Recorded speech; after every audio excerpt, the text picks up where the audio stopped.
Hydraa commissioner గారికి ఈరోజు 4:30కు మేమంతా కూడా కలుస్తున్నాం. మా దగ్గర ఉన్నటువంటి సమాచారాన్ని అంతా కూడా మేము ఇస్తాము. వాళ్ళకి ఇచ్చిన తర్వాత వాళ్ళు సరైన రీతిలో స్పందించకుంటే ఇక్కడ హైకోర్టును ఆశ్రయిస్తాం. పేదల మీద చూపిస్తున్నటువంటి మీ ప్రతాపంని, ఈ రకంగా వేల కోట్ల రూపాయల భూముల్ని కబ్జా చేసినటువంటి ఆ బడాబాబుల దగ్గరికి పోయేటటువంటి ధైర్యం లేదా, దమ్ము లేదా, లేదా కేవలం ఈ చట్టం పేదలని ఇబ్బంది పెట్టడానికి, మధ్యతరగతి కుటుంబాలను ఇబ్బంది పెట్టడానికి మాత్రమే తీసుకొచ్చిండ్రా? ఈ రాష్ట్ర ప్రజలకు అనుమానం కలుగుతా ఉంది. ఎందుకు ఒక ఎంఐఎం పార్టీకి ఒక న్యాయం, ఫాతిమా కాలేజీకి ఇంకొక న్యాయం, మామూలు ఒక షెడ్ ఉంటే దాన్ని కూలబెట్టేందుకు వందల మంది పోలీసుల్ని మోహరిస్తా ఉన్నారు. అంటే ఒక డ్రామా క్రియేట్ చేస్తా ఉన్నారు. హైడ్రా ఏదో చేస్తున్నట్టు ఈ రాష్ట్రంలో ఒక వాతావరణం క్రియేట్ చేసి ఈ రాష్ట్రంలో ఉన్నటువంటి మిగతా సమస్యల్ని పక్కదారి పట్టించేటటువంటి ప్రయత్నం చేస్తున్నట్టు మాకు అనుమానం వస్తా ఉన్నది.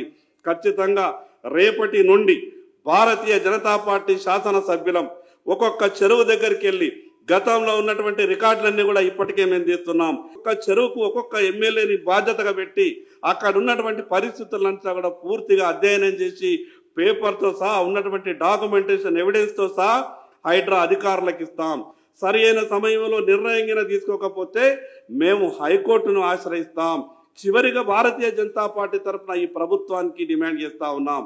న్యాయం అనేది, చట్టం అనేది అందరికీ సమానంగా ఉండాలా? కేవలం పేదల పట్ల మాత్రమే మేము ఇంత నిక్కచ్చిగా ఉంటాం, వాళ్ళ ఆస్తుల్ని ధ్వంసం చేస్తాం, కానీ మిగతా బడాబాబుల జోలికి మేము పోము అంటే మాత్రం ఖచ్చితంగా భారతీయ జనతా పార్టీ దీన్ని ఎదిరిస్తుంది.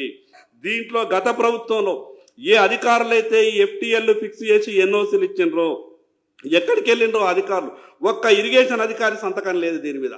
ఒక ఏఈ సంతకం ఉండదు, డిప్టీ ఇది ఉండదు, ఇది ఉండదు, ఎస్సీ ఇది ఉండదు, సిఈ ఇది ఉండదు, ఈఎన్సీ ఇది ఉండదు. అంటే గత ప్రభుత్వంలో కూడా ఇది పూర్తిగా గోల్మాల్ జరిగింది. దీని మీద కూడా ప్రభుత్వం విచారణ జరపాలా. ఈరోజు కమిషనర్ గారిని కలిసిన తర్వాత త్వరలోనే ఈ వేల కోట్ల రూపాయల కుంభకోణాన్ని కాగితాలు సహా, ఆధారాలతో సహా భారతీయ జనతా పార్టీ మీకు తెలియజేస్తుందని ఈ సందర్భంగా తెలియజేస్తా